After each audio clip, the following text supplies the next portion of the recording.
All right, Coach. Wow. I mean, you guys came out strong to start a game, and then it just kind of faded starting in the second quarter. Yeah, kids did a nice job.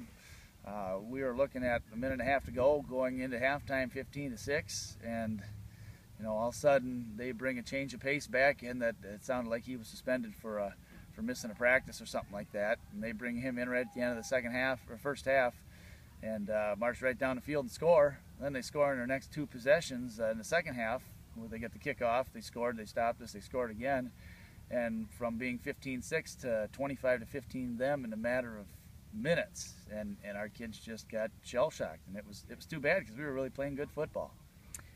The other kid from the other team, Horde, you mentioned he missed the first part of the first quarter because of his own issues. You had Cody Wolf, a guy who had a couple personal fouls last week. You sat him early, yep. And he came back, and it seemed like, just like Horde, Cody found his game and really played hard. Yeah, and I talked to the team at the end of the game and just said,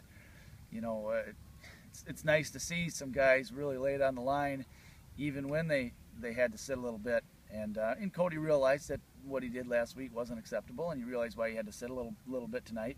But instead of hanging his head and saying "poor me" and I should be starting, he said, this is going to make me mad, and I'm going to use that on the field. And he really played a nice game tonight. I was proud of what he did just from an effort standpoint. And that's good for him. And I hope we see lots more of that as the years, this year and next year go. They got the ball in their first possession after you guys punted, and Charlie had a really nice punt and pinned them back, and you guys were able to get that safety, or maybe that was the second possession, but you guys were able to get that safety, and it just seemed like with the way Cody broke that touchdown run as you guys got the ball back, it really seemed like this was finally your guys' game, and you guys were just going to stomp them. Absolutely. And, we go into the halftime 15-6 instead of 15-13. Maybe that makes a little difference, because then if they do score to start the second half, it's still, our favor. But they scored, went up on the scoreboard, whatever it was, 19-15, and stopped us, went down and scored again. So all of a sudden, where we felt really good about what we were doing, our kids were, deflated a little bit. And credit to them, they made some great plays, and they earned that. So you guys were without Brett Zimmerman tonight. And this guy's a two-way starter, a strong offensive lineman and a strong defensive player as well. Obviously, you want other people to step up, but how much more could he have helped you guys in this game? He would help a lot. And we, his replacement, we weren't able to play tonight either last minute. So that was difficult to have a guy that has been a starter all year long on both sides of the ball not there, and then a guy that practiced all week long in his position, not able to play. And so this afternoon we scrambled around and found a couple kids to play that position, and Devin Ortiz and Alex Beaver, or not Dylan Beaver, Alex was his brother, a freshman and a junior, both guys that played a JV game last night, and they split that position, that right guard.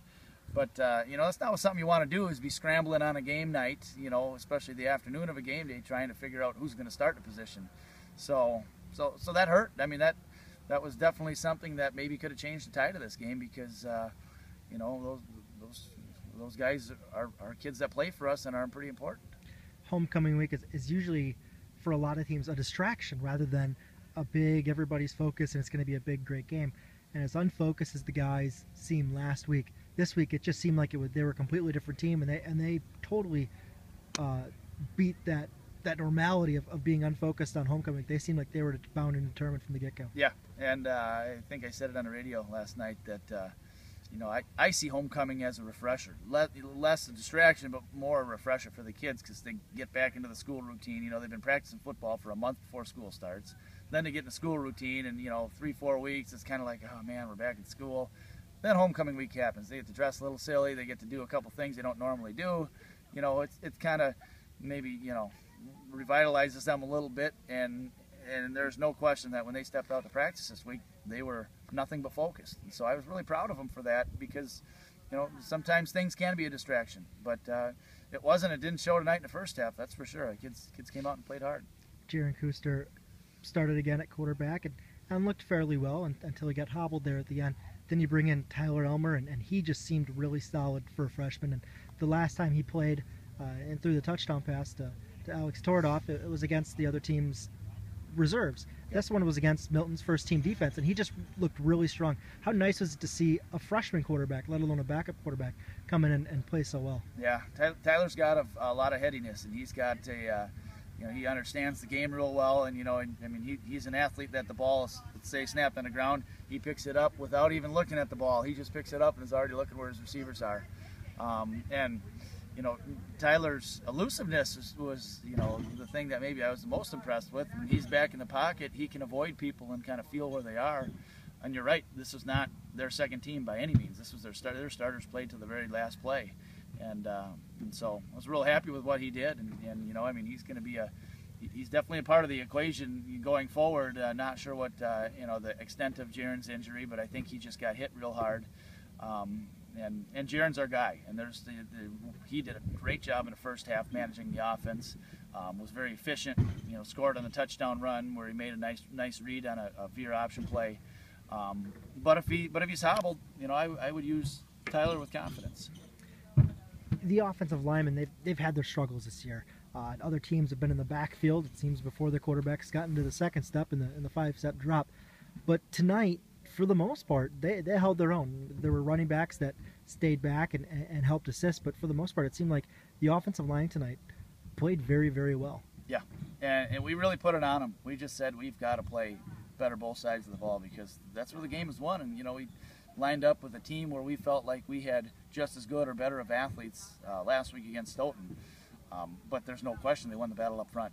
And our strength is what it is, and we can minimally improve that during the season. We hope to maximally improve it for next year.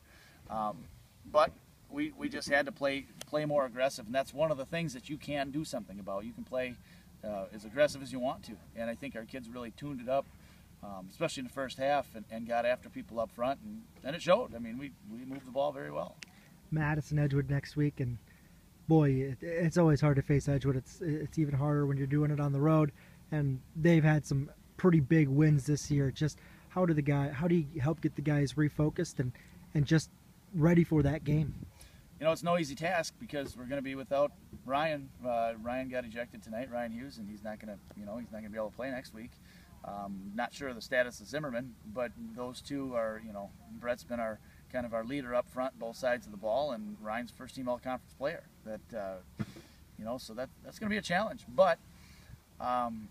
I think that we saw enough sparks tonight that we can build off of that and get the kids excited. And it's Edgewood, and for whatever reason, our kids, that's our rival in our minds. That's who we want to go beat, regardless of what their record is or what our record is. So I'm looking forward. I've been looking forward to this game for a while. Get the chance to go up and play on the turf, and I think we know Edgewood very well and what they try to do because they haven't changed that much. They do a lot of different things, but yet. We have them fairly scouted, from years past, and so it'll be exciting for our kids to go up there and give them all they can handle because they're going to want to get after them. All right, anything else? No, it sounds good.